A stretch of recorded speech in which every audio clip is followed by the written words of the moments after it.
So I find it like, you know, if you're gonna bury the hatchet, and I realize I'm still a little, you know, I know that he lied to my face. That was the other thing. He said he wasn't gonna use any local guys in BMF. Half his roster was local guys.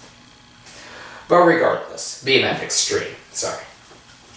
But regardless, the only problem I have with Brian now is that he lied to my face.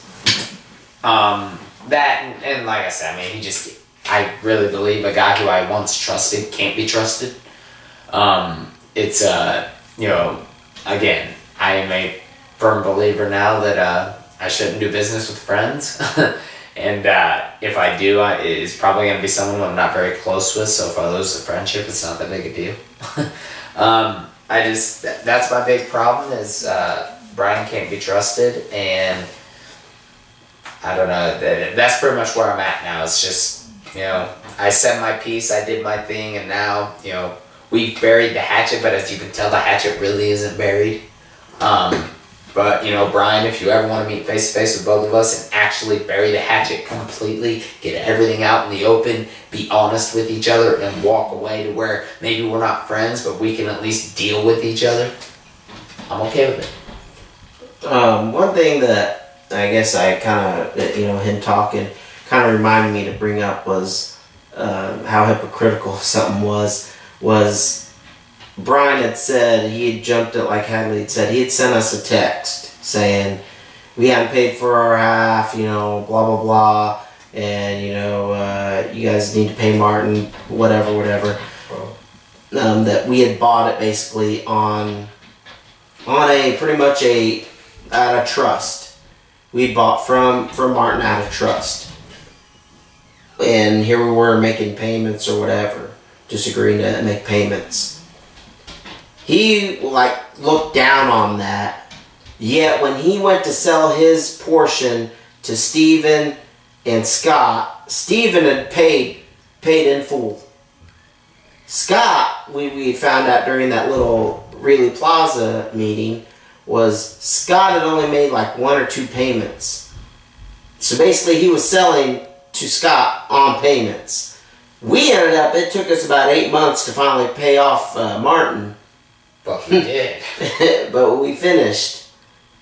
He decided to sell to Scott, who was just the worst. I'd sell to a 5th grader and have more confidence in getting my money back than to sell to that twerp. Yeah. You know, and he sold it, and he wrote on us about, oh, you need to pay this before you have any real ownership thing. Yet Scott, he was letting Scott walk around and only had 1 or 2 payments, and then freaking he's gone. And let's be honest, Scott probably didn't pay for it. It was probably his stripper girlfriend working overtime. That's right, I said it. It's a shoot. Yeah. But also, you know, like I said, that always rubbed me the wrong way, Brian.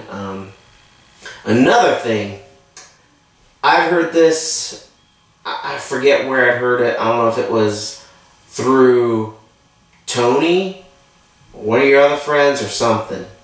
Maybe it's through Deborah. I don't know. I can't remember who the source was.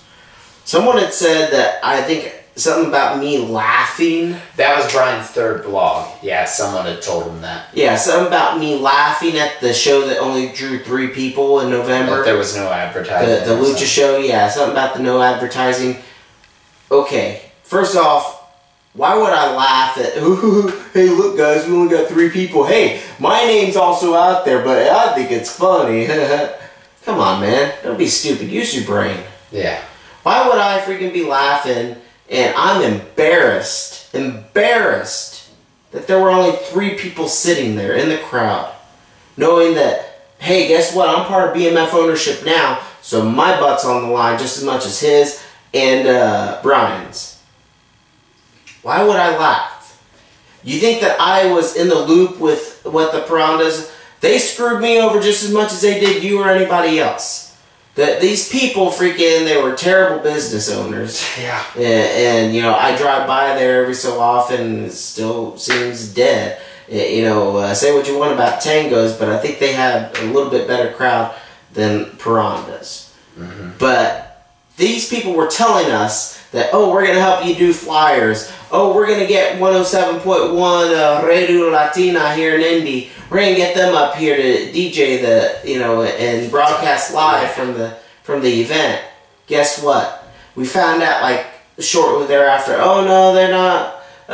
We can't get flyers made, or she had tried to put it back in our court. Yeah, and then the day of the show, we found out the radio station. Yeah, and then we found out the radio station wasn't there, and I'm like, man, you gotta be kidding me. So any kind of smirk or laugh or whatever was in jest, was probably sarcastic, of just like hiding the anger of like, you dumb son. Exactly.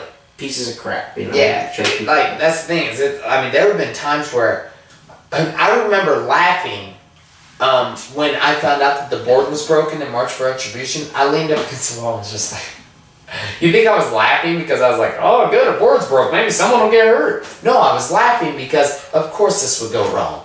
And it's like, to be honest, I'm not sure who he's really talking about on that. He might be talking about you, he might be talking about me. Because I texted Brian earlier that week. Because Joanna had been in the car accident the week before. Mm-hmm. And, that weekend before the Piranha show. And she had been in an accident, so her foot was broken or whatever. And, her foot wasn't broken at the time, we didn't have a vehicle. Her foot was broken, but we didn't know at the time. We didn't have a vehicle, so I was stuck in Lafayette, but I couldn't really get the flyering done I wanted to. And I texted him and told him this. And his response was, oh, I'll be happy with 100, ecstatic with 1,000. Without advertising. I think if anyone was laughing at anything, it's probably the assumption that Brian thought we could draw 100 with no advertising. But my point being, he could have possibly been, oh, well, Hadley knew that there wasn't going to be any advertising. Yeah, I knew because I was giving you a courtesy text a couple days ahead saying, hey, if we don't draw, I apologize. Because I didn't have the, personal time. So whichever one of us you're talking about, it's a lie. Whoever told you that is full of crap. Yeah. And like I said, to be honest with you, you should look at the people that we did business with, Brian. The Piranhas people, they're just scum. They're just straight up scum. Yeah, they should hire Scott. Lady, that lady runs that place, She just freaking, she don't know what the hell she's doing. Yeah, she's as smart as Ashley at the Lafayette Theater. Yeah. Oh, we'll get to that one at a later time, too. But like I said, there's just so many things, that Brian threw out in his little blogs, and I wish I would have been back. I wish I'd go back and reread them, just because, to be honest with you, that's how much I really gave a damn. I think I read them once and I was done with it. It's just like, because there's so many things I could point out to his face. That way, going back to how we began this, I point out to his face, okay, Brian, this and this and this, and what you misunderstood or whatever. Here's the explanation. If you don't like it, so be it. I don't care. I don't care. But here's what it is. If you don't like it, I don't care. Move on. I wanted to say my piece. I wanted to get it right there so he can't say, oh, he's running behind me and he has to take the shoot video, which he would have done, by the way. Because I'm sure he says he's not necessarily going to bury anybody or whatever. Yeah, he may not bury us, but he'll tell his side of the story. Well, he's already done his through blog and all that stuff, and he wants to do it through video, so be it. Here's my one and only time. Unless, if I end up watching the video and it's completely baseless lies, then I'll take the video again, and start, chipping away at your story. So anyway, in closing, that's kind of the whole ordeal, the fallout from the Brian versus the Uprising thing, or whatever, how that came to be, why it happened, our side of the story. If you want to believe it, people, great. If you don't, well, you're probably drinking so much of Brian's Kool-Aid that it's not even funny. Or, in a preview to the next chapter, maybe you're drinking Billy Rock's Kool-Aid. I refer to him as Billy Logston, but we'll get into that. So anyway, on to the next chapter.